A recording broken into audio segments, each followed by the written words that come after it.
Today is Wednesday, December 11th. We're talking about a growing movement of people expressing sympathy for a suspected killer and how companies and public officials are trying to put a stop to it.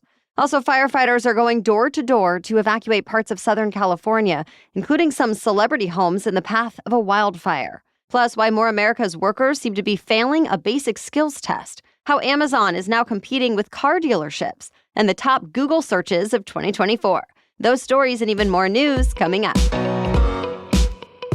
Welcome to The Newsworthy. All the day's news in around 10 minutes. Fast, fair, fun, and on the go. I'm Erica Mandy. Thanks so much for being here. You ready? Let's do this.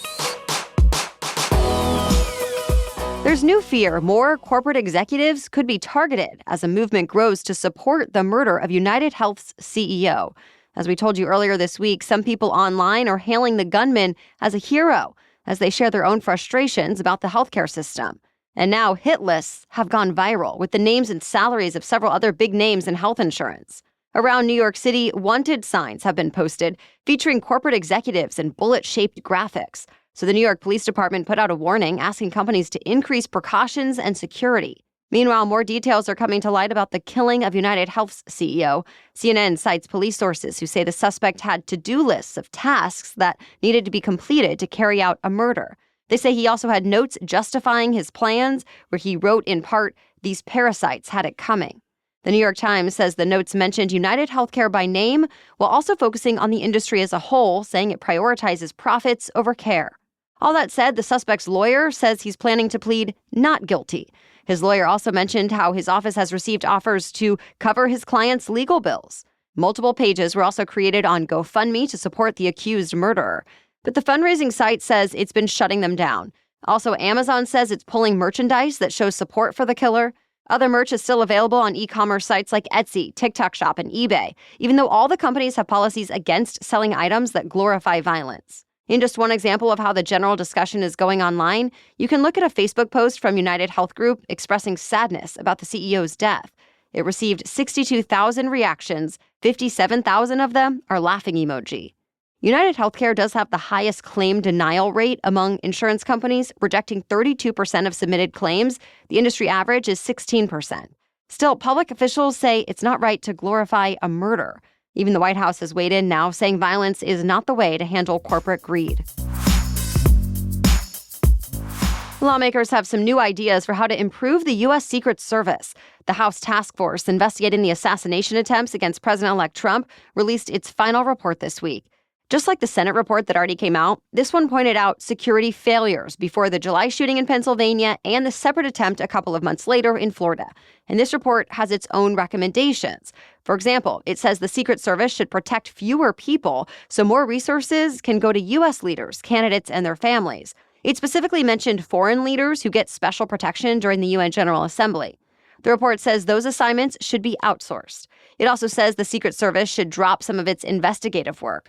Plus, it suggests moving the Secret Service out of the Homeland Security Department, so instead it can be its own agency with more freedom to make its own budget requests. And those are just a few of the dozens of recommendations included. In response, the Secret Service says it agrees with this report and will keep working to improve, though some of the bigger changes would have to go through Congress. In recent weeks, dozens of drones have been spotted across the night sky in New Jersey. Some of them have even been reported near sensitive sites like a military research facility and President-elect Trump's golf course. But at this point, it's not clear who's piloting the drones and why.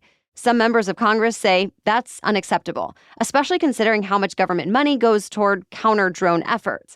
Other members, though, say there should actually be a lot more money in the budget. Either way, federal and state officials say at this point, there doesn't seem to be any major threat to public safety. They're asking the public to share any new information. Now that Syria's government has collapsed, Israel is responding with bombs. The Israeli military says it carried out hundreds of strikes, hitting most of the strategic weapons stockpiles in Syria.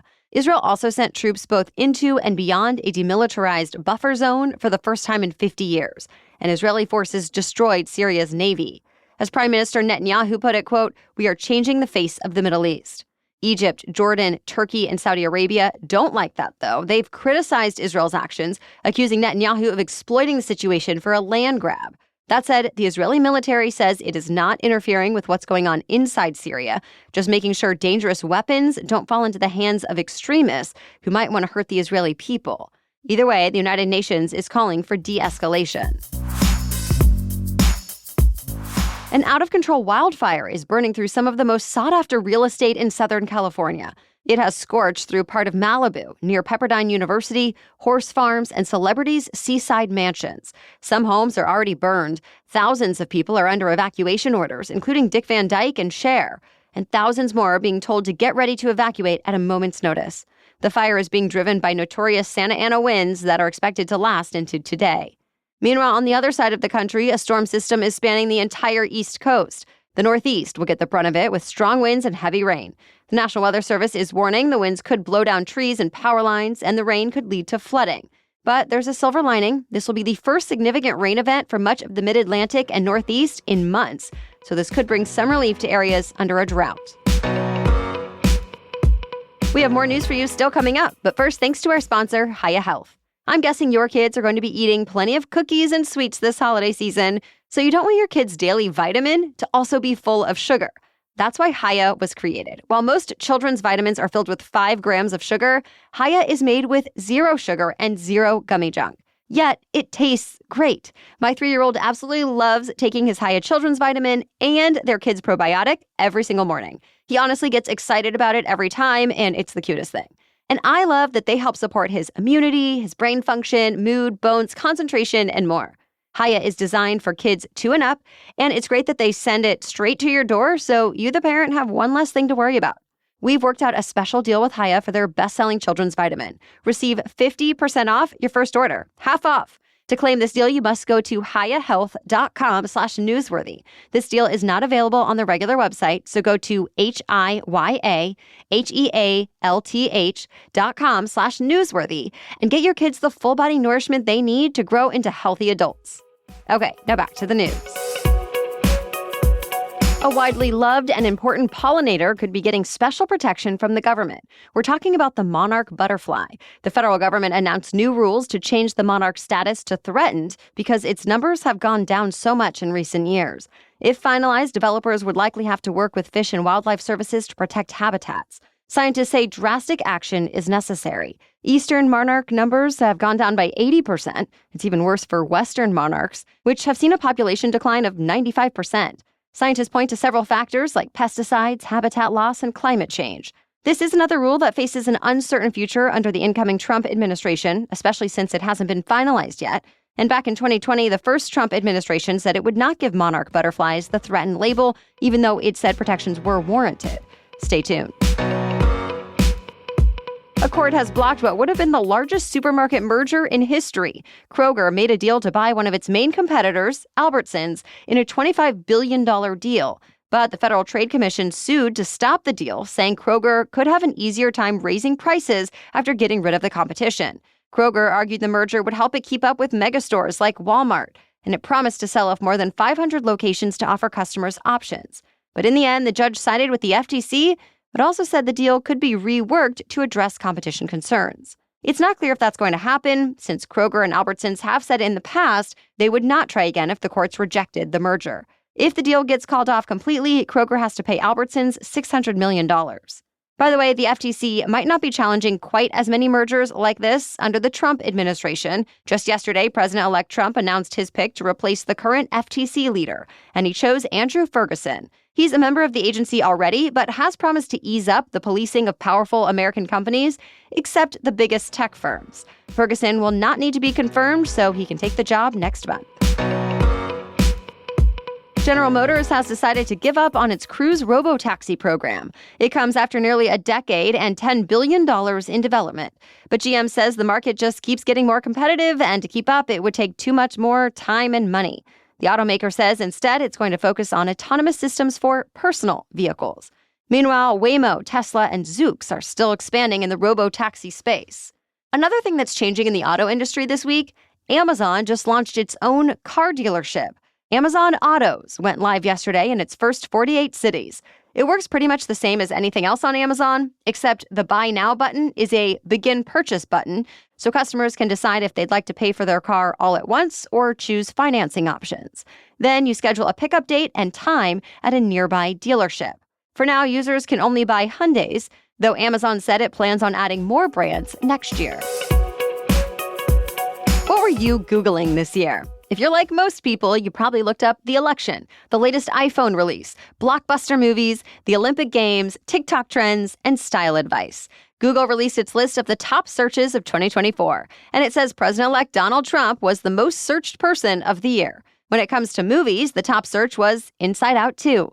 And in music, most people searched for Diddy. Then there are the viral internet trends. Google lists the burnt toast theory and orange peel theory, both of which started on TikTok in its top searches. You can find the whole list linked in today's episode notes. And that's it for the main news today, so now it's time for Work Wednesday, when we break down one interesting career or work-related news story every Wednesday. But first, I want to tell you about our sponsor, Lumi. Do you think giving deodorant as a gift is offensive? I actually don't think so, as long as you give that person an actually good deodorant that they're going to love, especially if you give it alongside a great-smelling body wash. And probably they've heard the hype about Lumi Whole Body Deodorant and will be excited to try these different products. Or at the very least, gift yourself some Lumi. I've tried other deodorants in the past that just stopped working for me or never worked in the first place, but I've now been using Lumi for at least a year and a half, and I'm still loving it and using it every day. Lumi is clinically proven to block odor all day and control odor for up to 72 hours. And Lumi's starter pack is perfect for new customers or as a great gift set. It comes with a solid stick deodorant, cream tube deodorant, 2 free products of your choice like mini body wash and deodorant wipes, and free shipping. And as a special offer for listeners, new customers get 15% off all Lumi products with our exclusive code, Newsworthy. And if you combine the 15% off with the already discounted starter pack, that equals over 40% off their starter pack. So use code Newsworthy for 15% off your first purchase at LumiDeodorant.com. That's code Newsworthy at LumiDeodorant.com. Please support our show and tell them we sent you. Okay, now back to Work Wednesday. A new global survey tested how well workers perform basic tasks, and the United States did not do so well. It turns out many of the least educated Americans cannot do things like read a thermometer, create a complex travel itinerary, or apply spatial reasoning. The test asked workers between the ages of 16 to 65 to demonstrate skills, then compared the results of workers from more than 24 industrialized countries. Overall, the U.S. was around middle of the pack in terms of things like literacy and math.